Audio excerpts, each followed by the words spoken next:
Welcome to Keep Austin Film, a podcast about the people, projects, and passion driving Austin's film scene forward. My name is Stephen Pinkston, writer, filmmaker, and like a lot of y'all, somebody trying to create art in a city that's still unsure of what kind of film town it wants to become. Now, this is a selfish project, and I say that with love.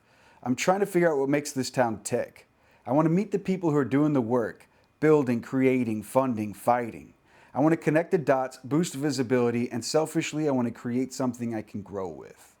Now, the real reason I'm doing this, the reason you're all hearing this right now, is because I believe Austin could become something even bigger. Not just a town where Hollywood likes to drop in when they want a tax break, but a self-sustaining pipeline of original voices, bold visions, and local stories that punch above their weight. This show is for anybody who's trying to do that. And what better way to start than with a filmmaker in the trenches right now, launching a crowdfunding campaign, prepping a short film, and doing it all right here in Austin. Michael Charron is our first guest, and his film, It's Hard Not to Be Romantic About Time Travel, might just be the best title I've heard all year. We talk about the campaign, we talk about the process, we talk about his views on Austin's film scene, where it's at and where it's going. So with that, I just want to say thank you so much for joining us, and I really hope you enjoy episode 1. Michael, welcome to the Keep Austin Film podcast. For the folks at home who might not know you yet, could you just introduce yourself and what kind of films you love to make? Hi, yeah, I'm Michael Charron, writer, director, and producer by necessity. I write comedies. That's what I love. I'm always trying to find a different angle to it. I've done everything from action comedy to a little horror related to some drama, comedy, genre mixing, just whatever I can do to find a way to spice it up every time. And your production company is called Rogue Alchemy, is that right? Yes. What's the story behind that name? Many years ago, I had a writing partner that I worked with on this company, and we named it after our dogs. My dog was Rogue and her dog was Alchemy. And so it's named after them. The production company logo has drawings that my friend Steven, who's my director of photography, also drew cartoon versions of them. Wow. Both those dogs have passed away now, but they're a huge, they were a big part of my life, and I love dogs. I have 2 dogs now, Orbit and Spaceship. Wow. Yeah. Well, that's interesting. That's not actually what I expect you to say. Yeah, people don't expect that generally. Yeah, well, that's great. I'm sorry to hear about the dogs passing away, but that's it happens. That's a great origin. Okay, well, great. And so I know that you made a film recently called Leverage, which is in the festival circuit right now. Is that right? Yes. Okay, so tell me about that. How's it doing in the festivals?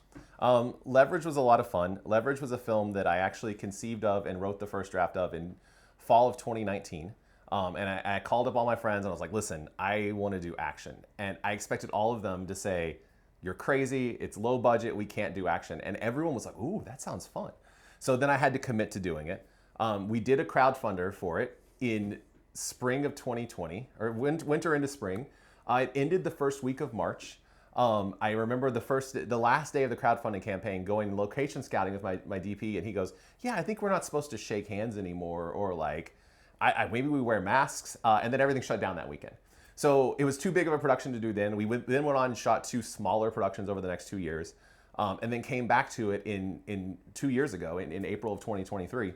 And it's the biggest short production I've done. It was 6 days. It was action intense. We had an amazing stunt coordinator and fight choreographer, Kelly Riot, who came out and took these actors who had never done fighting, and we surrounded them with some actual real fighters who have training, and made them look, frankly, badass. And it's the hardest short I've made because of that, but it's also one I'm most proud of. It looks phenomenal. We did such a great job, and I'm glad that we had that 2020 to 2024 or 2023 break to really like take more time and hone it in and get it right.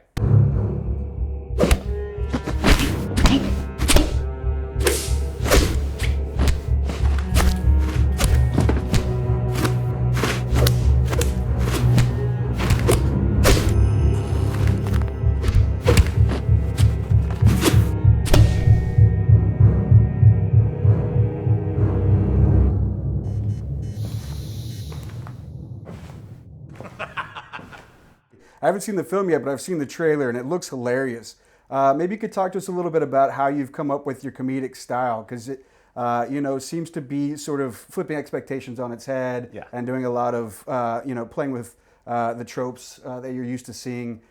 So maybe you could kind of give us an insight. Yeah, I mean that's what I love. I love playing with genres, playing with tropes, finding a different way to tell a story. Right. Sometimes I'll sit on an idea for years until I find the right way to tell it. Right. Leverage. The concept for me was I want the characters and the situations to be ridiculous, but not like cracking jokes. Right. I wanted it to be the fighting to be actually good. I didn't want I love Jackie Chan, but I didn't want funny fighting. I wanted cool fighting. I wanted people to walk away laughing about how ridiculous Eric's character was with his fake chest hair and his big gold chains, but also go, but whenever you saw this fight happen, did you see that? And talk about the cool fighting, right? So that was my concept there. All right, well, that's great. So now you have a new film in the works that I understand that you're raising money for. Yes. Okay, tell us about that film. It's called It's Hard Not to Be Romantic About Time Travel. It is, again, with what I was talking about with playing with genres and things, I came up with this concept for playing around with the idea of romantic time travel, like films like Somewhere in Time, shows like Outlander, these type of things where the time travel isn't based in science. It's not about, it's through emotion and through love, right? And I was thinking about how ridiculous that was, and I was like, I want to take that and like use it and tell an actual kind of rom-com with the story, but also like point out how silly it is and take it to its extreme, right? And so the concept I kind of refer to it as Pineapple Express meets Somewhere in Time. Right. So it's about two best friends who one of them just spent 5 years in prison for a crime he knows he didn't commit.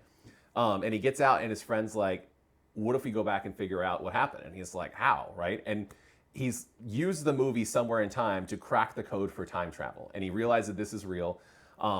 He has to get high to have those feelings of love, to go back in time. It's a whole thing. And it was the first time I write features is what I mostly write. I write shorts just to have something to make.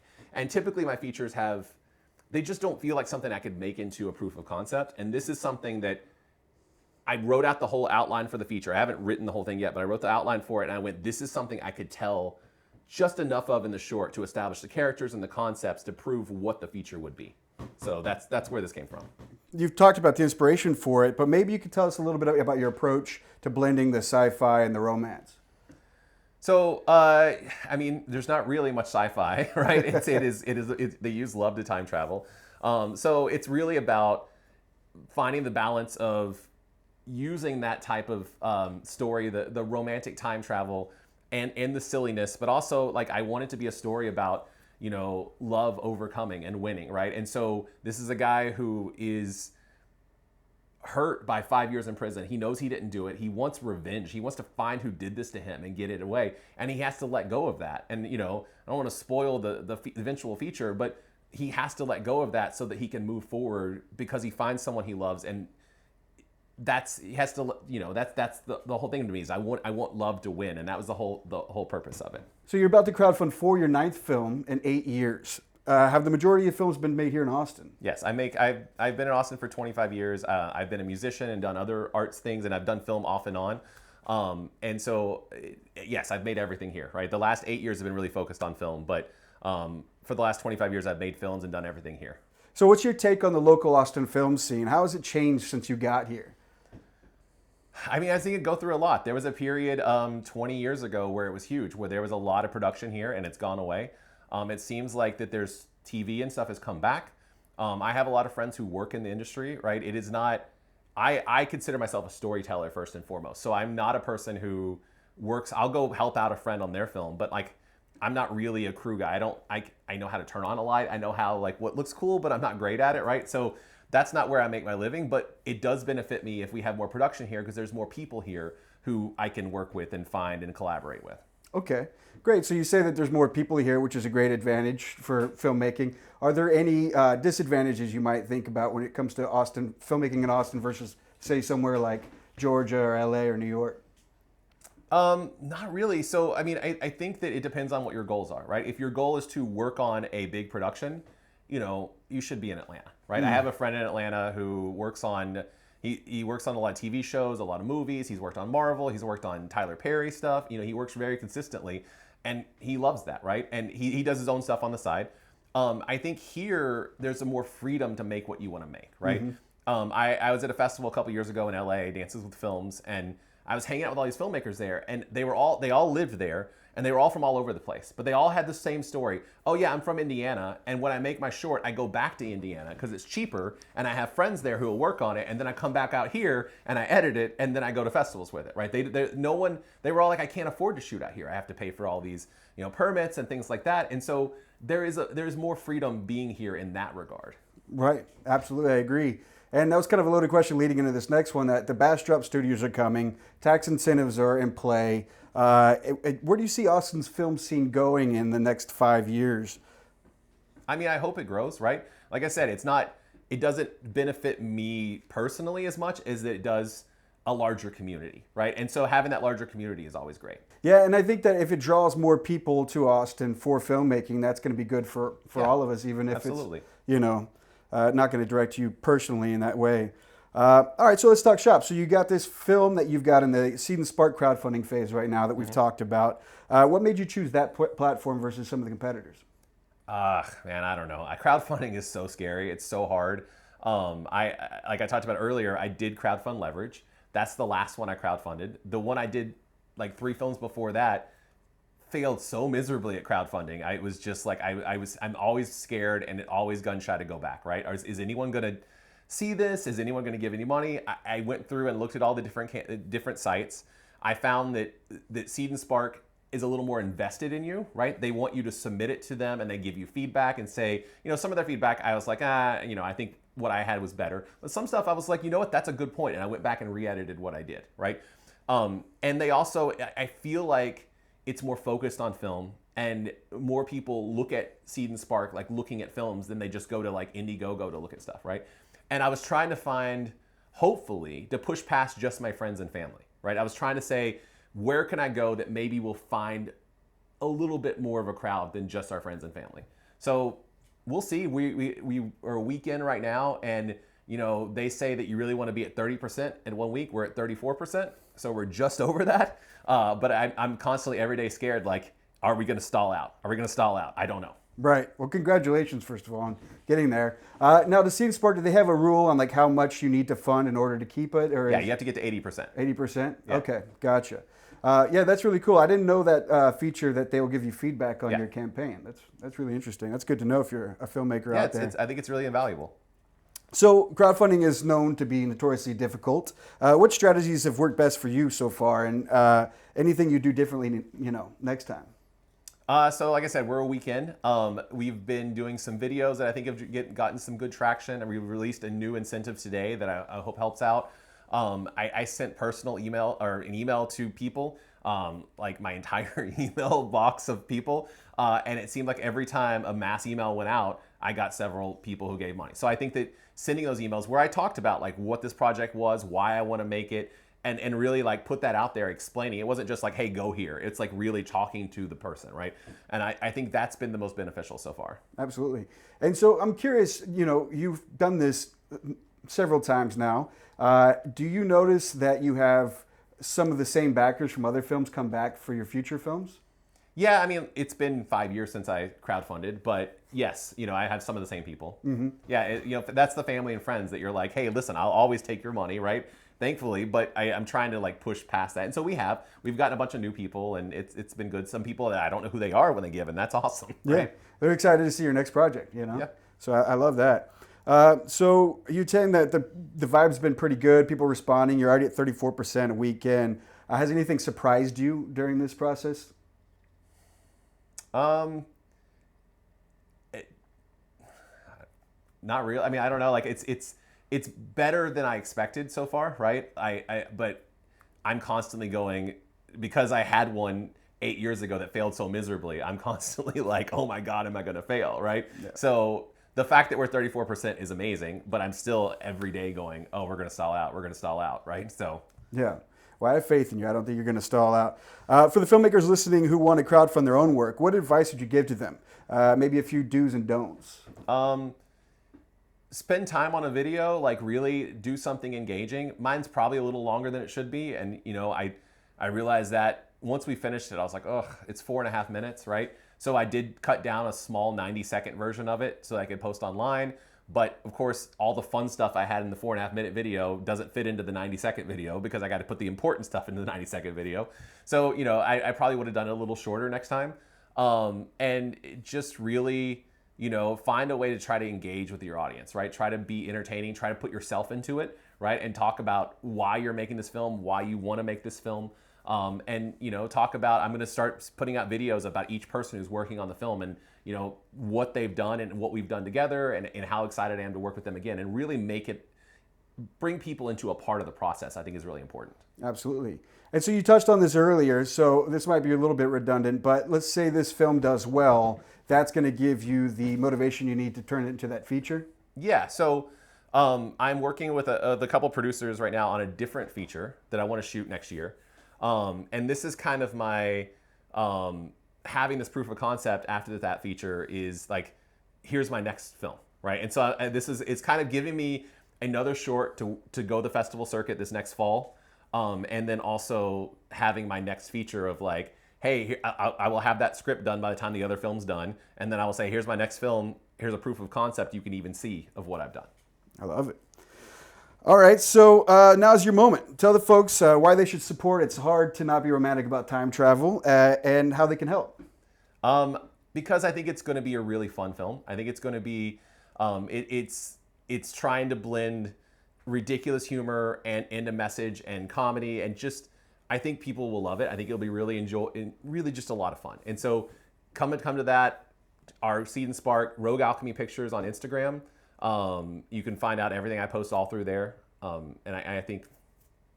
Okay, great. So that's how they find out about the film. But what if they want to find out about you? Where can they keep up with you online, social, etc.? That's Rogue Alchemy Pictures, Instagram. That's where I post everything. That's everything. All right.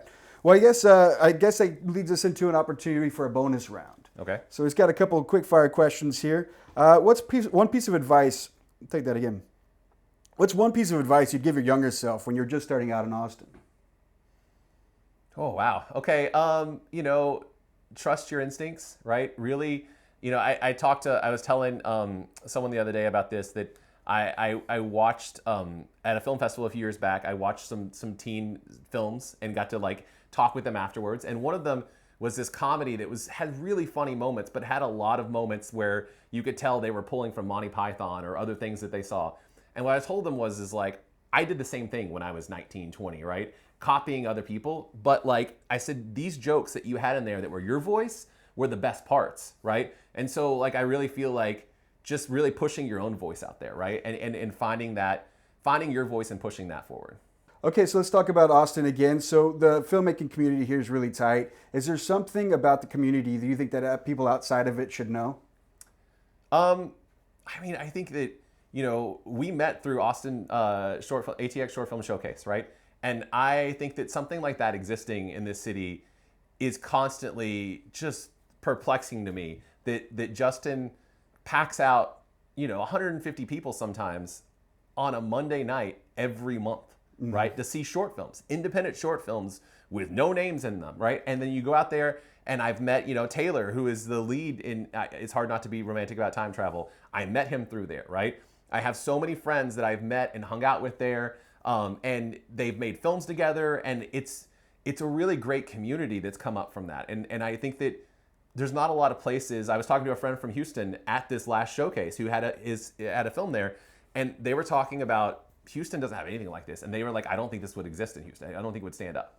So I think it's something unique about Austin on that. Yeah, I agree with you. The Short Film Showcase is a great, kind of central hub for the filmmaking community out here. Okay, so what's a film, locally or not, that you've seen recently that's blown your mind? That I've seen recently? Oh man, that blew my mind. Feel free to be generous on recently. Okay, like local, I want to stick to a local film, like someone.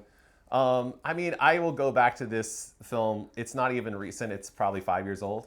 But I will go, as we were just talking about, you live right down the street, or we're feeling right down the street from Ronald Short, who's a local filmmaker. And he has a feature called Good Feels on Wheels. And it's one of the best indie short features I've ever seen, right? And it is a comedy about a guy who, it's a rom-com about this guy who delivers weed here in Austin. And it's very Austin-based. And it is one of the best indie features. I saw it at a festival, blew my mind. We were at another festival, my wife and my friend Eric were there, and I was like, you have to go see this. And they were both like, oh my God. Like they walked out going, because, you know, sometimes you see some indie features and you're just like, all right, you know, but like his was phenomenal. Have to check that out. Yeah. You brought up Ronald Short. He's a frequent collaborator of yours. Yes. How did you two meet?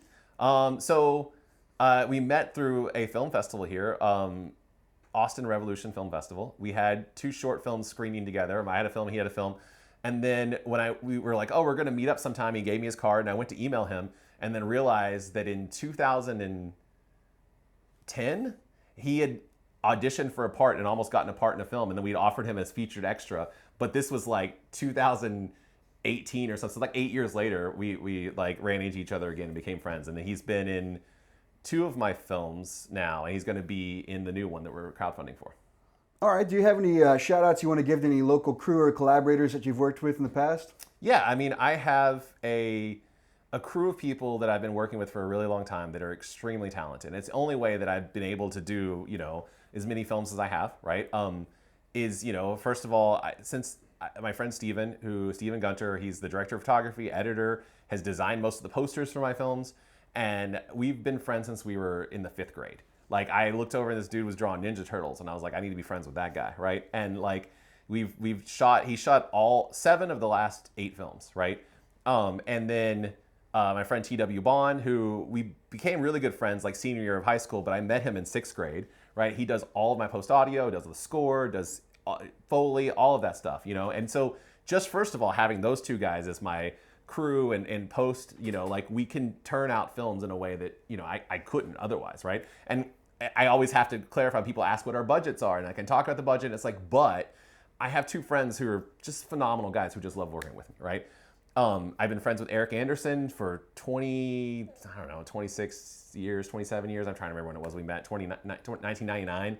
We were in bands together, right? And then he is, you know, a phenomenal voice artist and actor and has been in everything I've made. Alicia Rivera has come on as producer on the last several films and has been in 4 films with mine now that I met through the film festival circuit, right? Ronald Short, we talked about, who is really, you know, a talented filmmaker in his own right, but also such a really funny guy.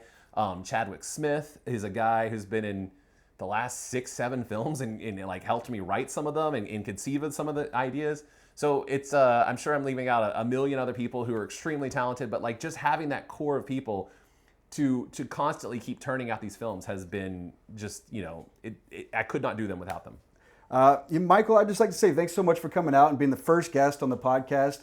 It's Keep Austin Film, guys, and that's what we're trying to do here. If you support local artists, you support local film, make sure you go to the Seed and Spark campaign. Look up It's Hard Not to Be Romantic About Time Travel. And if you got a couple spare coins, throw them his way because we want to see this film get made. All right?